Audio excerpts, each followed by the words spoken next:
if you're traveling in the North Country Fair, where the winds hit heavy on the borderline, remember me to one who lives there, where she once was a true love of mine. Hey there friends, how's it going? This is David Potts with Song Notes, and today we're looking at Girl from the North Country. So we're going to be looking at the version that Dylan played with Johnny Cash in the opening song for Nashville Skyline, the album from 1969, right? That's different from Bob Dylan's earlier version, which is finger-picked. So we're going to use this Cash and Dylan version. It only uses these four chords, right? We have our G, 2, 3, 4, B minor, 2, 3, 4 to C, 2, 3, 4 to G, 2, 3, 4. That repeats, right, for the entire song. All the verses use this. And no matter which strumming pattern you use, and I'll show you a bunch. I'll show you some easier ones and some trickier ones. And I'll show you some flourish and cool stuff you can do along the way. But you just learn that progression once and you can play the entire song. And even for that B minor, I'll show you some easier ways to play it if you don't want to do a bar. You could use this claw version or this B minor 7 version, which is like an open voicing for B minor. So let's dive on into it, and I'll help you play this one. It's a really fun one to play, and again, I have my song sheet available if you want to get a write-up of everything I'm going to show you in this lesson. Page 1 has all the lyrics for the entire song, neatly formatted with the chords, so you will know exactly which syllable to play each chord on, right? So it'll be helpful for you. But let's dive on in and look at this one, okay? So really quick, the chords, again, our B minor, our G, I need to learn my chord names, our B minor, and our C. These are the main ones we're going to learn, right, or need. The G, you can do this 4-finger version if you want. That's how Dylan and Cash play it.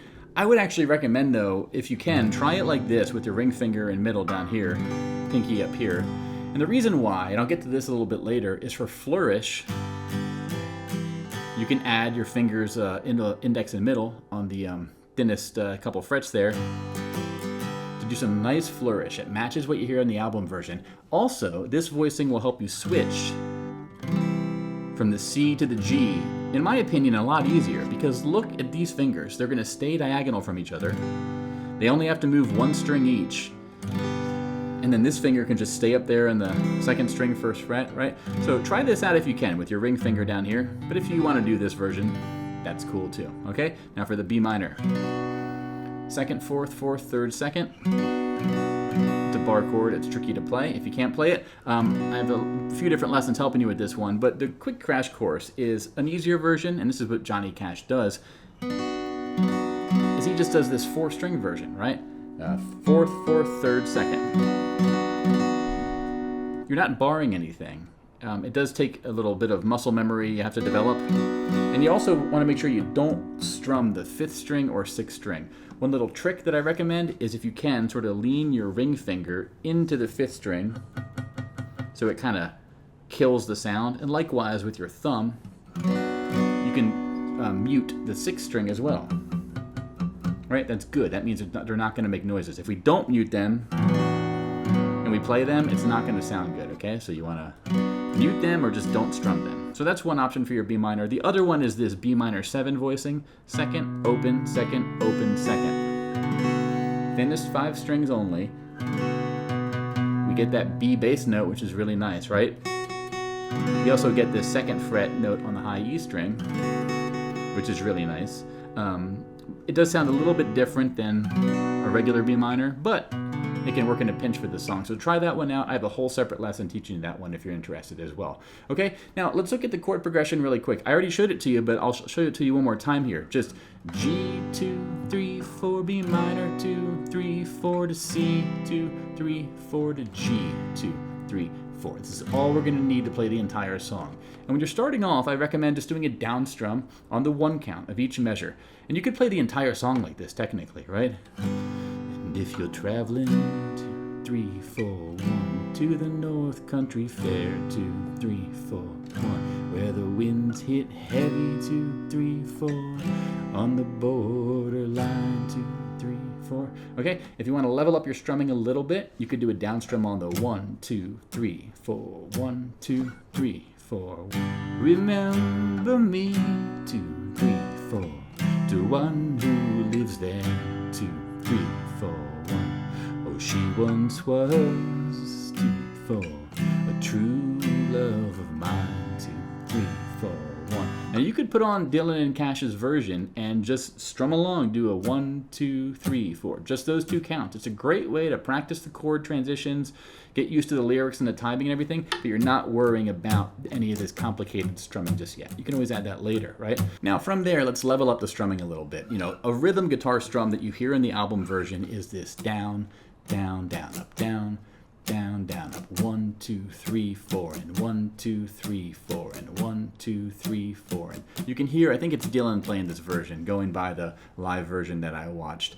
It's a nice straight ahead strum. Practice it without the chords at first, to sort of mute your strings like this, right? You could play along with the album version. You could just do a muted strum to help you get that muscle memory build up. But then you just go into each chord and do that pattern, 1 time for each chord.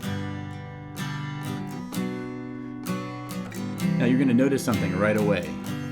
Switching the chords, you don't have a lot of time to do it because after that up strum, you have to get the next down strum with the next chord really soon, right? But here's a really handy trick I'm going to explain to you right now. On that final down up, on the 4 and the 4 end count, you can start your transition to the next chord.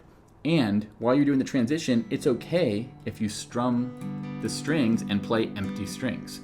Here's what that sounds like. It's going to buy you time. It sounds just fine in my opinion, right?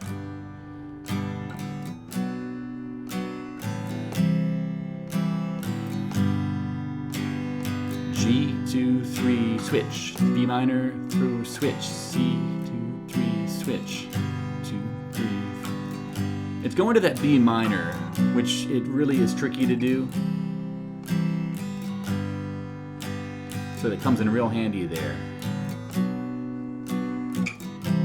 But I hope that's clear to you, okay? You don't need to keep the worst thing you can do is do it down, down, down, up. Wait. Down, down, down, up. Wait. Because if you're doing that, any groove you're establishing is going out the window. And then anyone listening to the song, or yourself included, it's just gonna feel kind of grooveless, like it's starting and stopping. You wanna get a nice rhythm. And if that means you have some empty strums, as I call them, right? Meaning you're strumming strings that aren't pushed down, at least you have the groove and you're nodding along, okay? You can play along with Dylan and Cash's version.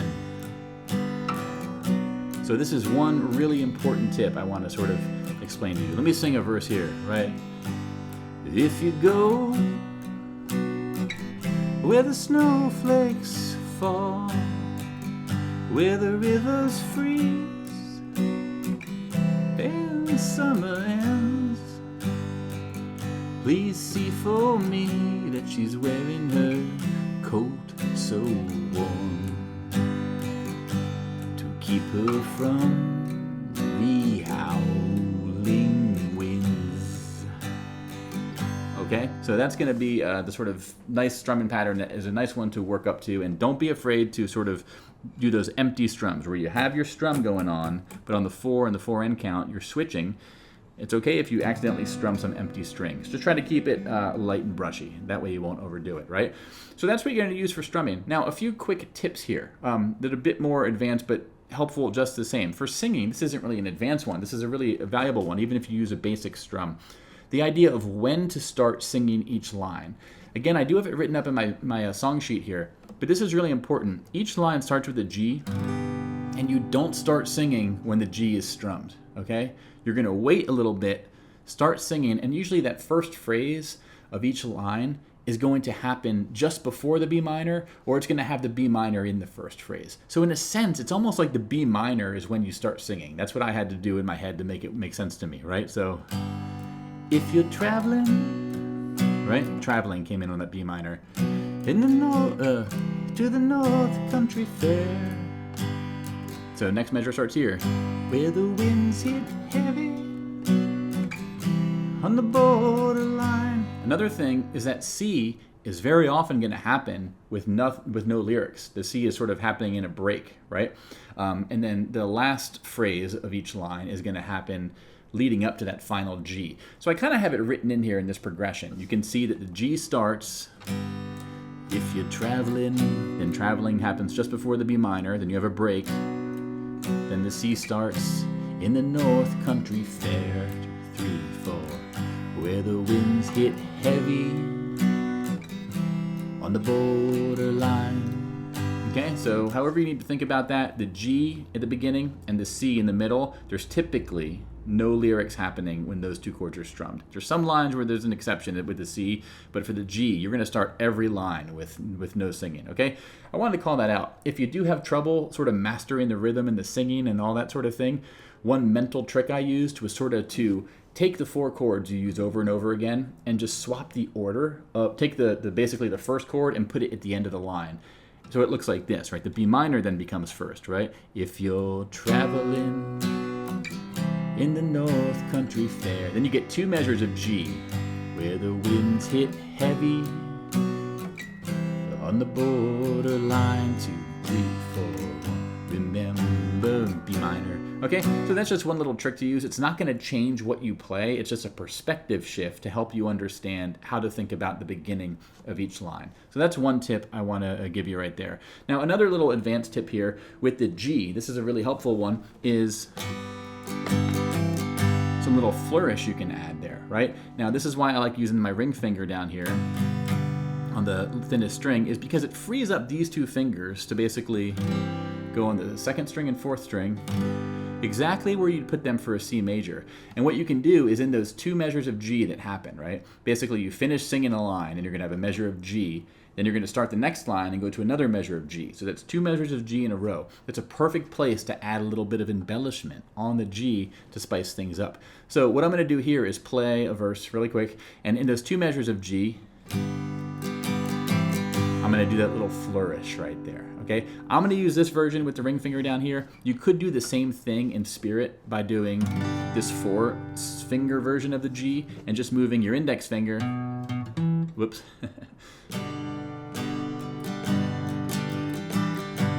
right? Moving it from the 5th string 2nd fret to the 4th string 2nd fret. And when you do that, you're gonna mute the 5th string. That's why I had that X there. Okay, so in either case, you're gonna mute the 5th string.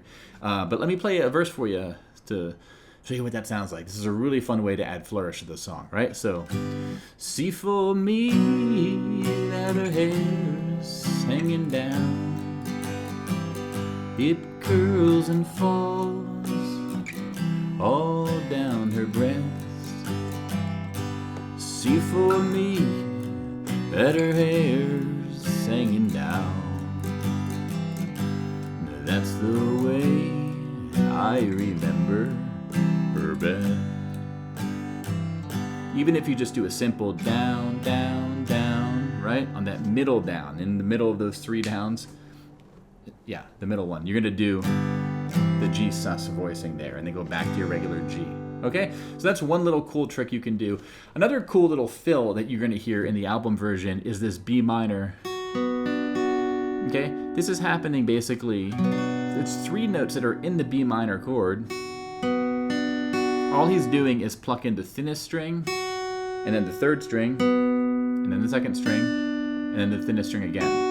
And the cool thing about this is always happening after that first phrase in each line is sung. It doesn't happen on every line, but when you do hear it, that's always when it is. So the common example is the 2nd verse. Johnny Cash is singing, right?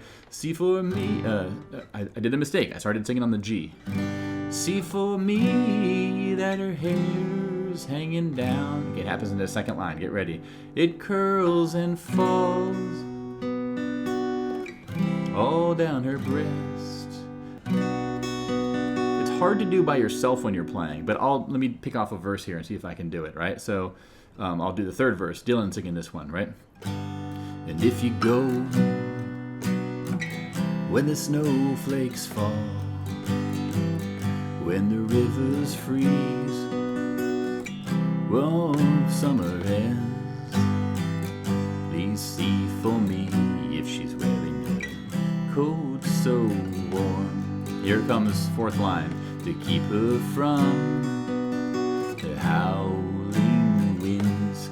So just in playing that verse and the one before, it looks like this always happens on the second line and the fourth line of each verse. There might be one or two exceptions to that, but that seems to be the rule. And again, it's tricky to do by yourself, but it is something that is a nice way to add a little bit of fun flourish to this song that captures the vibe of the album version. Okay? Now, one last advanced thing I want to show you here is a bit of a strum that's going to be a bit percussive.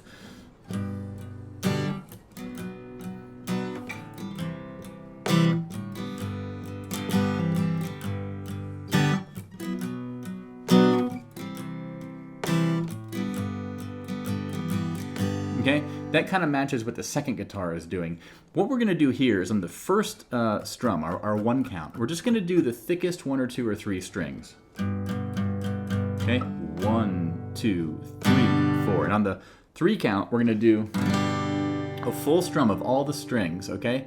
But then right after it, what you kind of hear is that chord kind of go away. So it's almost like it's being silenced. You can do it with your right hand down here, or you can just sort of loosen your left hand and then just sort of cover all the strings so that they kill their sound. But then on the 4 and the 4 count, you're just going to do the down up, as I already showed you. But I almost tend to mute the strings, meaning I do a strum like that. Okay? So it's almost like this. 1, 2, 3, 4, and 1, 2, 3, 4, and 1, 2, 3, 4, and 1, 2, 3, 4, 1, 2, 3, 4, 1, 2, 3, 4, 1, 2, 3, 4, 1, 2. On the last G of each line, I'll do the flourish, right? I don't do this strum every time. I do it on the first G, the B minor, the C, and on the last G, I won't do it. I'll do the flourish.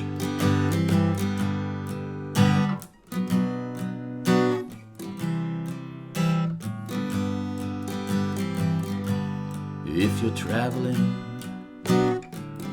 to the North Country Fair, where the winds hit heavy on the borderline, remember me to one who lives there, for she once was a true love of mine. Okay, now you don't need to do this, but if you want a bit of an advanced strum that mimics what you hear in the album version, this is a fun one to try. And you could do a hybrid, you know, you could do...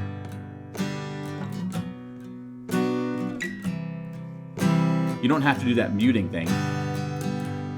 You can kind of bring in just bass notes on the 1 count, maybe the 1 and the 2 count. 1, 2, 3, 4, and 1, 2, 3, 4, and 1, 2, 3, 4, and 1, 2.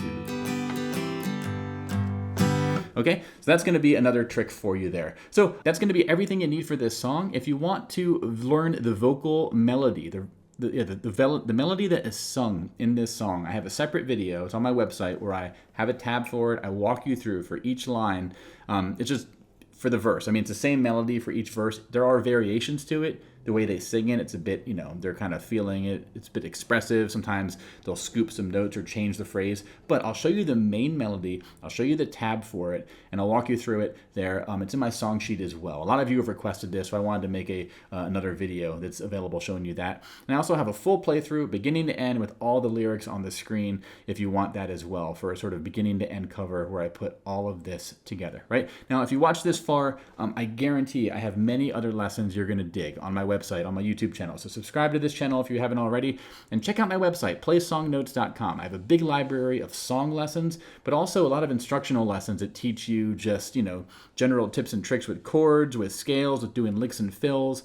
I have lots of little warm-up exercises and quick riffs that sort of put things together in original ways, and I have plenty of members-only PDFs that you can download. They're not my song sheets. My song sheets are for sale. They're licensed over at musicnotes.com. That's a separate company from Song Notes. I am Song Notes. I'm David Potts. All my song sheets, for copyright reasons, are licensed and available over there. But for members on Song Notes, you get all my instructional PDFs, right? These are things showing you exercises and tips and tricks and all that great kind of stuff. So again, if you've watched this far, I guarantee there's going to be other stuff you've liked, other songs or other sort of things to help you learn guitar and take it where you want to go. So thanks for watching this far, y'all. I hope this is helpful for you. Let me know in the comments if you have any questions or what other songs you might want to hear lessons for. And in the meantime, best of luck to you, and I'll see you in the next one. Take care. Bye-bye.